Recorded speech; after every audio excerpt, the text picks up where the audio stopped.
In today's video, I'm going to teach you how to use Notion offline in Tokon 5. If you're someone who loves organizing tasks or managing projects, Notion is an excellent tool, and using it offline can be incredibly handy for those times when you don't have internet access.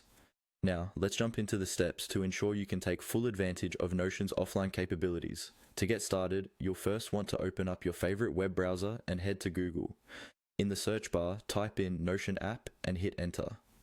What you're looking for here is the official Notion website where you can access the downloads page.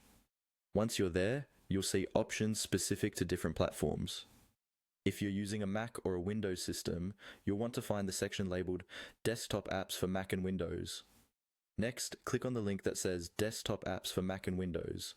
This will redirect you to the section of the website where you can download the Notion desktop app suitable for your operating system.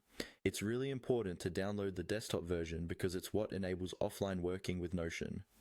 After finding the right section, look for the download button that reads Download the Notion desktop app. Give that button a click, and the download should automatically begin. This usually takes a few moments depending on your internet connection speed, and once it's done, you'll want to go ahead and install the application on your computer. Follow the prompts during installation to ensure it's set up correctly. Once you've successfully downloaded and installed Notion, it's time to open the app. You should see the Notion icon on your desktop or in your applications folder. Double-click to open it, and if it's your first time, you might need to log in with your account credentials. Now that the app is up and running, we're going to configure it for offline usage. To do this, look to the upper right corner of the Notion app interface.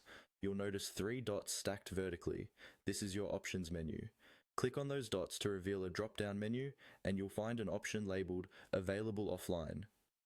Toggle this option on, and what this does is it starts making your Notion pages available offline. From here, Notion will make an effort to ensure your notes and data are stored on your device's local storage. That way, you can access and edit them even when you're not connected to the internet. Just remember, any changes you make will sync back to the cloud once you're online again. And there you have it. Now you can use Notion to its fullest, no matter where you are, internet or not.